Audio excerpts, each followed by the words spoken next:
you've invested a lot in your education, and people have invested in you. And let me tell you, the world needs your talents. Man, does it ever. The world needs a lot, and we need it from you.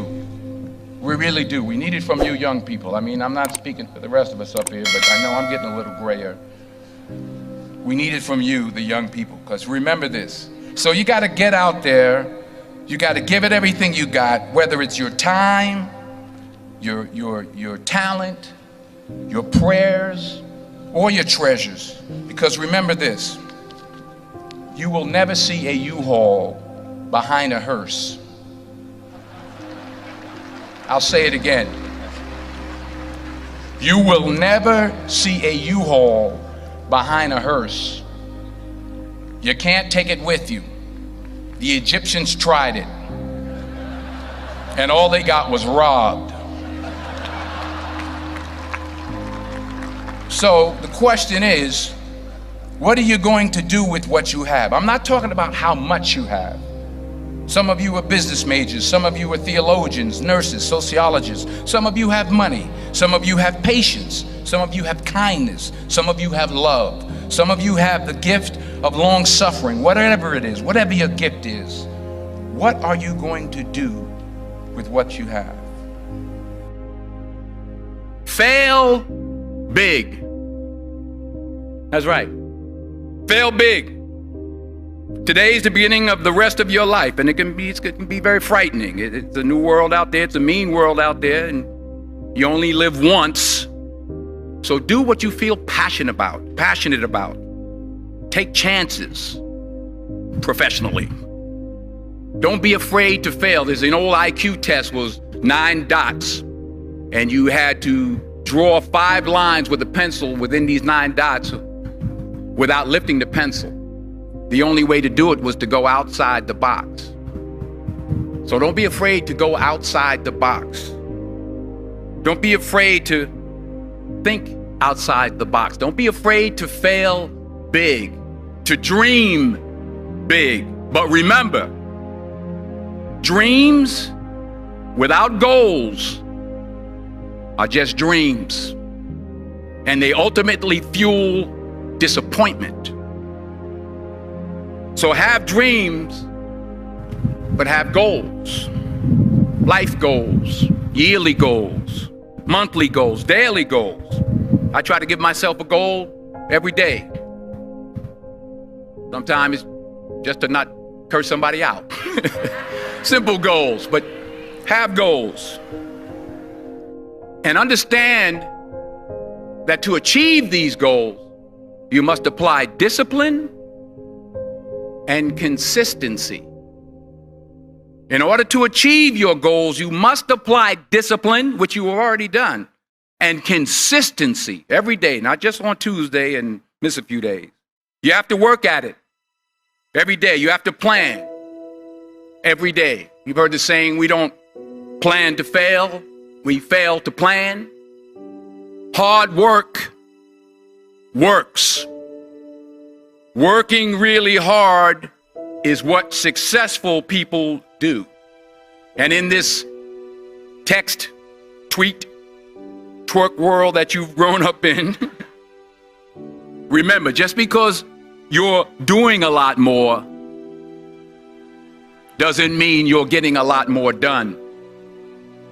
Remember that. Just because you're doing a lot more doesn't mean you're getting a lot more done.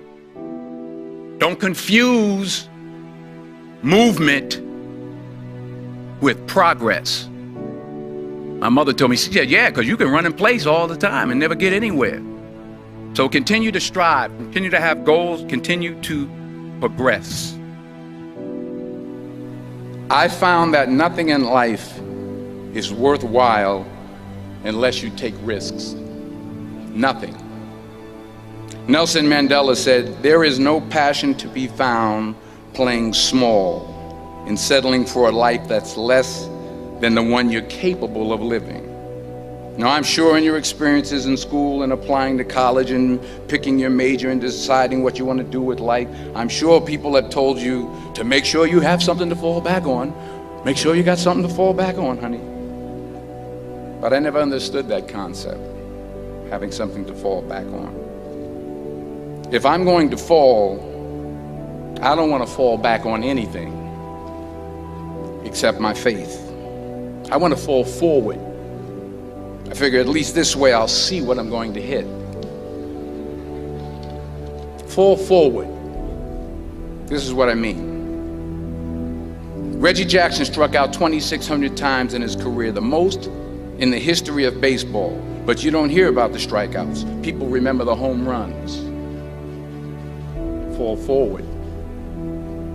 Thomas Edison conducted 1,000 failed experiments. Did you know that? I didn't know that. Because the 1,001st was the light bulb.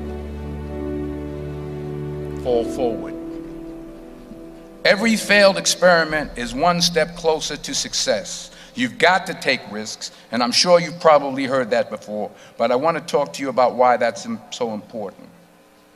I got 3 reasons, and then you can pick up your iPhones. First, you will fail at some point in your life. Accept it. You will lose. You will embarrass yourself. You will suck at something. There's no doubt about it. And I know that's probably not a traditional message for a graduation ceremony, but hey, I'm telling you, embrace it, because it's inevitable. And I should know. In the acting business, you fail all the time. Early on in my career, I auditioned for a part in a Broadway musical.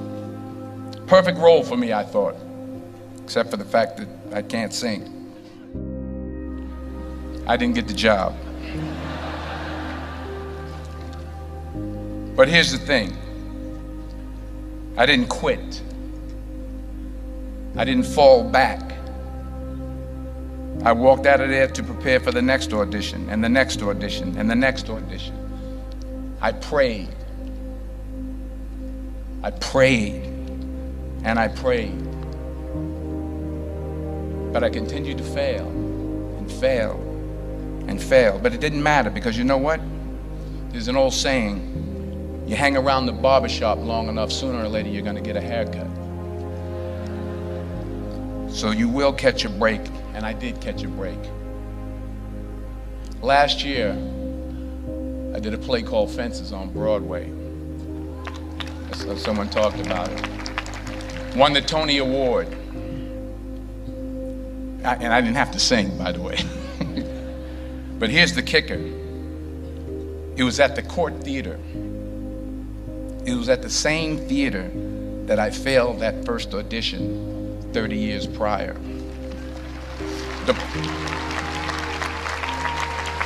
The point is, and I'll pick up the pace, the point is, every graduate here today has the training and the talent to succeed. But do you have the guts to fail? Here's my second point about failure. If you don't fail, you're not even trying. I'll say it again. If you don't fail, you're not even trying. My wife told me this great expression. To get something you never had, you have to do something you never did. Les Brown's a motivational speaker. He made an analogy about this. He says, imagine you're on your deathbed, and standing around your deathbed are the ghosts representing your unfulfilled potential. The ghost of the ideas you never acted on. The ghost of the talents you didn't use. And they're standing around your bed, angry, disappointed, and upset. They say, we came to you because you could have brought us to life, they say. And now we have to go to the grave together. So I ask you today, how many ghosts are going to be around your bed when your time comes? Not only take risks, but to be open to life, to accept new views, and to be open to new opinions. While it may be frightening, it will also be rewarding. Because the chances you take, the people you meet, the people you love, the faith that you have, that's what's going to define you. Never be discouraged. Never hold back. Give everything you got. And when you fall throughout life, and remember this, fall forward. Say thank you for grace. Thank you for mercy. Thank you for understanding. Thank you for wisdom. Thank you for parents. Thank you for love. Thank you for kindness. Thank you for humility. Thank you for peace. Thank you for prosperity. Say thank you in advance for what's already yours. It's how I live my life. That's why I am, one of the reasons why I am today. Say thank you in advance for what is already yours. True desire in the heart for anything good is God's proof to you, sent beforehand to indicate that it's yours already. I'll say it again. True desire in the heart, that itch that you have, whatever it is you want to do, that thing that you want to do to help others and to grow and to make money, that desire, that itch, that's God's proof to you, sent beforehand already to indicate that it's yours. And anything you want good, you can have. So claim it. Work hard to get it. When you get it, reach back. Pull someone else up. Each one, teach one. Don't just aspire to make a living. Aspire to make a difference.